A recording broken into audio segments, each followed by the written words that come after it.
یادی لەدایکبوونی پێغەمبەر عیسا مەسیحەکانی کەرکووکی لە کەنیسەکاندا کۆ کردەوە.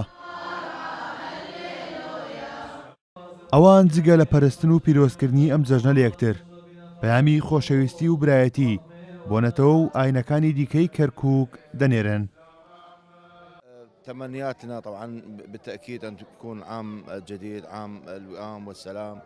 هیوامان وایە ساڵی داهاتوو ساڵێکی پڕ لە برایەتی و خۆشەویستی و ئاسایش بێت لەسەر جەم عێراقدا و بەتایبەتی شارە خۆشەویستەکەمان کەرکووک و بە هیوام کە سەرجەم لایەنە سیاسیەکان بگەن بەڕێکەوتن و گفتوگۆ دووبارە ببێتەوە بە خاڵی سەرەکی بۆ چارەسەرکردنی کێشەکان و شارەکەمان دووبارە ئەمن و ئاسایشی زیاتری بەرقەرار بێت.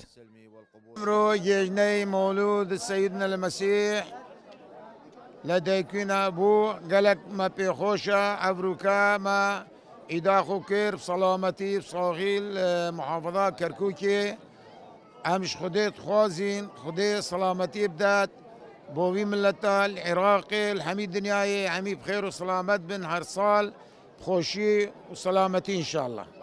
بمناسبة عيد ميلاد سيدنا المسيح بە بۆنەی لەدایکبوونی حەزرەتی عیسای مەسیح جوانترین پیرۆزبایی ئاراستەی هەموو مەسیحەکانی جیهان و برایانی موسڵمان دەکەم. هیوادارم ئاشتی و تەبایی و برایەتی لە نێوان نەتەوەکانی شاری کەرکووک پتەوتر بێت و ئاسایش لە شارەکەمان بەرقەرار بێت. کەرکووک بۆ ناسراوە کە فرێنەتەوەی و هەموو کات برایەتی و تەبایی لە نێوان پێکاتەکان و ئاینەکان بەرقەرارە.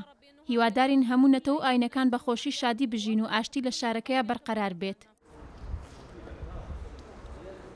هەرچەندە هاتنی داعش و ڕووداوەکانی ساڵانی پێشوو بە شێوەیەکی بەرچاو ڕێژەی مەسیحەکانی لە عێراق و کەرکووک بەتایبەت کەم کردەوە، بەڵام تا ئێستاش هاوشێوەی نەتەوە و ئاین و پێکاتەکانی دیکە لە کەرکووکدان و مەراسیم و یادەکانیان پیرۆز ڕادەگرن.